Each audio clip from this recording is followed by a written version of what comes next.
I've managed to make it up to level 25 so far, but I'm still facing a few bottlenecks from vanilla Minecraft, and the biggest one of those is going to be these guys in here. Well, some of them are zombies now too, but they're all really expensive. Also, golden apples are pretty pricey in this mod pack too, so I'm not so sure about curing everybody over and over again. I might end up having to cure these guys either way, but as far as building a system, I don't really think I'm going to do that right now. Maybe once I build like a really high scale mega gold farm, but until then, I'm going to kind of just deal with the emeralds for now, but that is kind of my bottleneck.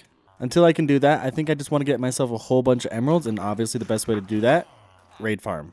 So that is going to be our goal today. We're going to set up a pretty simple raid farm, one by Logical Geekboy.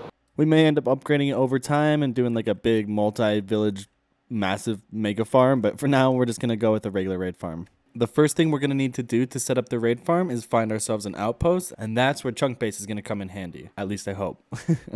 So the pillager outpost finder, we are going to be roughly right here at 400 negative 3600, and I think this one over here is going to be the one we want to go towards and see if it is actually there. I say that because we're playing with a bunch of mod packs in here and the biomes are all different, so I'm not sure if the villager outpost is actually going to be there, but we're going to go check. That's going to be about 1900 negative 2000.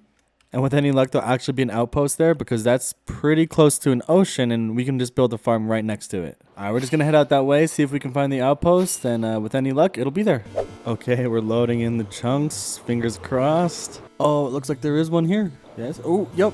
Oh, yeah, there it is. Alright, sweet. Oh, and there's a Johnny right here. Well, that's not a Johnny, but yeah, you get it. Oh, no, there's a lot. I don't want to fight them now. Alright, they are attacking me. I need to get out of here. Let's set the point right here. And we'll head back home to collect some materials. Ooh, check it out. There's a guardian temple here as well. It's right between my base and the outpost. This could be a good spot to build the raid farm right next to where we're going to build a guardian farm. I mean, I'm going to have to build a guardian farm at some point. It's I love the blocks and like sea lanterns. Can't go without. Definitely going to be building a guardian farm at some point in this series. I am all loaded up on materials here. Let's head back over to the ocean and start building. So we are currently sitting over here at the base, and the outpost is over here just across the ocean, and the ocean monument is sitting right in between them. I do want to build it pretty close to the ocean monument, so I might end up having to run in there really quick and clearing it out, at least of those elder guardians. So I don't know, probably have to stop there along the way. Let's go ahead and just dive down here and take care of this monument. Get ourselves into a safe. Oh, and there's the mining fatigue. Let's see if I can get into a safe spot so I can put on my chest plate. That's safe enough. Ooh, hello, sir. And get back. Oh, these guys are tough. Oh, yeah, and my netherite's not very strong. But clean it up all right. I could totally spend the skill points to get water breathing and not deal with the doors in here, but I don't know if I want to do that. I'm taking my time, kind of strategizing a little bit on what I'm going to spend things on. There's a couple things I've already spent skill points on, and I was like, oh man, I kind of wish I didn't do that. So I want to make sure I know what I want before I make any hasty decisions. Oh man, I'm about to drown. Alright, there we go. Got our breath back. Oh, and there we go. I was about to say I'm really bad at navigating these places, but there we go. That was lucky though. That is 2 down. We got 1 more to go. There he is. All right. Got him. Come on. Let's go. All right. He's dead. He did. Make sure I don't die. All right. I'm going to come back for the sponges later. I'm just going to get out of here for now, and we can start mapping out where we're going to build this raid farm. Oh, another sponge room. That's nice, but that's not what I'm looking for. How do I get out of here? Oh, no. I'm lost again. Alright, there's the center room. I know which way to go now. Let go. And we made it. We're free. Oh, it's nighttime. Alright, monument conquered. I need to go get my bed, though. Alright, so I think my plan is to build this raid farm over to the right of the monument. And that way they'll just both be accessible whenever I'm here.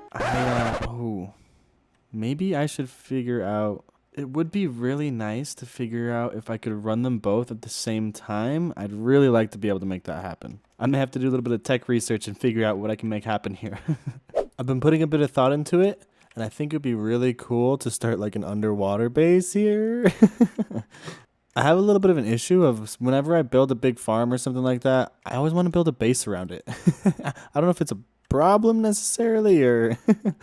Anyway, so what I'm thinking is going to be a no-drain guardian farm. So we're going to build the guardian farm right on top of the monument, and then we're also going to build the raid farm right on top of that. It's not going to work perfectly together, but when we're using the raid farm, we are going to get some spawns from the guardian farm, so that'll be nice either way. I've been spending a solid little bit of time out here in a creative testing world and just trying out a few different designs, trying out a couple different things, and seeing what's going to work best for this. So I am going to use a super simple design by Logical Geekboy. It's really simple, really easy, doesn't take much redstone, and really the most expensive part is really just the glass. The way this works is we got a villager down here, and then we come up here. We're just going to use our elytra to fly up here. We're not going to build another water elevator all the way up. And then we go up the tube, and the raid is going to spawn on that platform up there. So the raid's going to spawn right here in this 5x5 chunk. And then once the mobs get pushed back to hit the tripwire, it is going to send off a signal through these repeaters, which will then come around and hit these comparators, back around, and trigger the water. And that just flushes all the mobs through. The Ravagers can't fit through that hole, and they're all going to bounce up right into the lava, and that'll take care of them. The rest of them get funneled down into the killing chamber, and down here, we just stand with our sword and slash away. And then the boats are there just to protect us from the Vexes. I mean, it's not the most elegant method, but you know, it's gonna work, and it's nice, easy game, pretty cheap, so we're gonna go with this. My plan is to fit that raid farm on top of this guardian farm. This guardian farm is by Shulkercraft, and it's pretty simple and gets really good raids. Being a portal-based farm, as soon as the guardians touch the portal, they're gonna teleport through, and then they're going to be killed on the other side. That'll make sure that the mob cap isn't eaten up and we can get as much raids as possible, and believe it or not, this gets really, really good raids. I believe that when you're using this alone at the AFK platform up there, this will get about 55,000 drops per hour. I do kind of have plans to make like a big mega farm sort of thing, but I think that I'm going to have to actually drain the monument and some area around it to make that happen.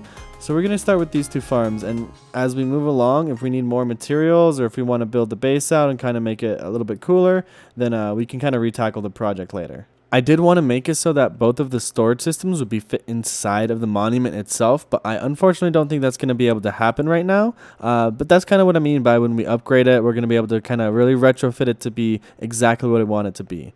I'll make sure to drop a link down in the description to both of these farms, just in case you guys want to make them. They're both very simple, very easy, and pretty cheap to make. And not to mention the rates, definitely enough for like a single person survival world. It might not be enough for vault hunters, but we'll cross that bridge when we come to it. I've gathered up all the resources that I need for the Guardian farm, and I already have all the stuff that I need for the raid farm as well. So we should be all set up to start building. I'm not actually going to take you guys like block by block through these farms. I'm just going to leave the links below, so if you want to check those out, definitely do. They're both really good farms, pretty simple and easy to build as well, so nothing to shy away from. Guardians out here, oh, they're so much easier and creative. Oh my god. Oh. Uh-oh. Strap on another elytra, get myself some rockets. That's a bit of a pain. Alright, let's pick up that stuff and... Oh, there's the body. Let's get out of here before they kill me again.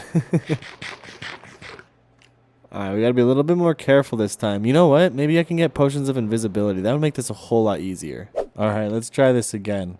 Chug down this potion. Oop, and I'm gone. I'm channeling my inner John Cena today. And just... wait, what? Can they still see me? How can they see me? Oh, that's not fair. Look how silly I look, just this floating armor. Okay, I'm going to try taking off my armor and see if that does the trick, but it seems a little bit sketchy to me. I mean, here goes nothing. Can they still see me? Can you see me? Hello? Hello? It doesn't look like you can see me. Oh, this might just be working.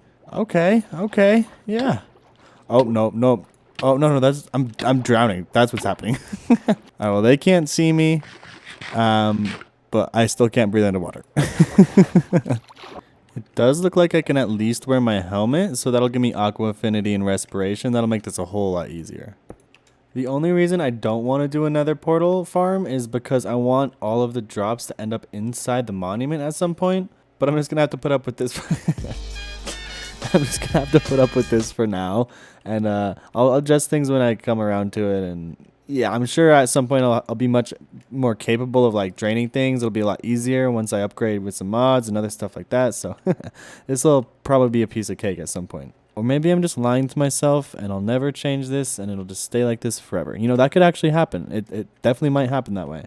Okay, I'm going to want to clean up all of the ocean monument here, get all this kelp and stuff off.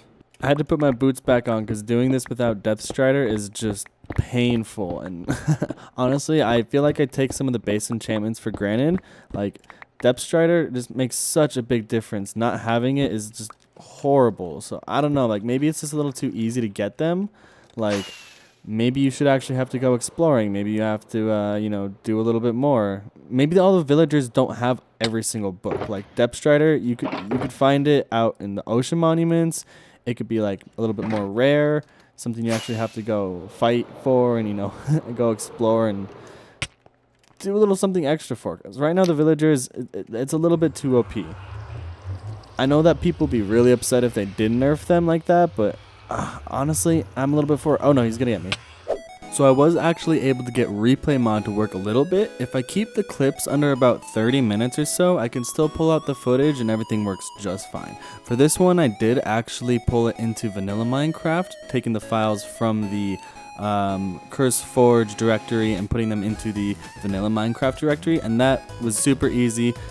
Because there's no modded blocks or anything in this farm, it was able to render everything just fine. But I am able to get a little bit out of it straight from Vault Hunters. You know, what's really cool about this farm is it's so simple. Like, you could probably figure out how to build this farm literally just watching this time lapse alone. It is that simple. But that being said, definitely go check out Shulkercraft's video because this is a killer farm. Like, it's insane raids. Like, look at this. Look how many guardians are spawning. Alright, it does look like everything is running properly. We are getting drops from all the mobs coming through. And it looks like we're getting plenty of spawns there too. Now to build the raid farm. This one really didn't take too long, but I did kind of go back and forth on the exact placement of where I was going to put everything, because I want to make sure that the guardians are going to spawn at least a little bit while I'm using the raid farm. Putting it in the right position was kind of important. I tried a few things and I kind of just came to the decision of just putting it where it was the easiest. We're going to get a few spawns. It's not going to be crazy in the Guardian farm, but, you know, a little bit is better than nothing. So I'm happy with it. And both the farms are all put together. Still need to test out the raid farm, make sure things are working. So we're going to go over to the outpost, get some bad omen, and see how things go. As far as I know, there's no great way to get ourselves a raid captain. We're just gonna have to run around for a little bit until one spawns, kill him, take him out, and then we'll get the bad omen effect. Why are they spawning underground? That's not supposed to happen. At least I don't think it is. Alright, there we go. We got one. Excuse me. Please die. Alright, let's head back over to the farm now and give this a shot. If we can make this work, that's going to give us a bunch of totems. It's going to give us emeralds. It's going to really clear up some bottlenecks and make this whole gameplay so much smoother. Okay, let's just double check and make sure there's no spawnable blocks around us here. Oh, these guys might be spawnable. We'll cover those up for good measure with some slabs. Alright, as soon as I place this villager down, we should have the raid start. And there it goes. There's the raid bar. Fly up to the killing platform. Are they spawning in the right spot? Uh-oh. Oh, yep, there they go. Awesome, sweet. Perfect. Let's go. And they're falling down. One hit. Nice. Let's go. What's up? Got some totems. Got some emeralds coming out. Oh, this is incredible. Oh, that works great. And we got bad omen again. Let's give it another shot. Whee. Blink. And the raid has triggered. Going back up. And we have spawns. Amazing. Let's go. Oh, this is working incredible. I'm so happy. So we've run 2 raids so far. Get to that chest. There we go. Oh, look at that. Oh, so many totems. That's incredible. And look at all those emeralds so far. That's a lot. And each raid takes like less than 30 seconds to go through, so we can just crank out so much materials from this. This is incredible.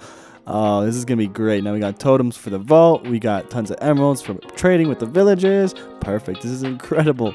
I do think that's gonna be all the time I have for today's video, though. So thanks so much for watching, guys. Don't forget to hit like and subscribe. Yeah, and I'll see you in the next one. Bye.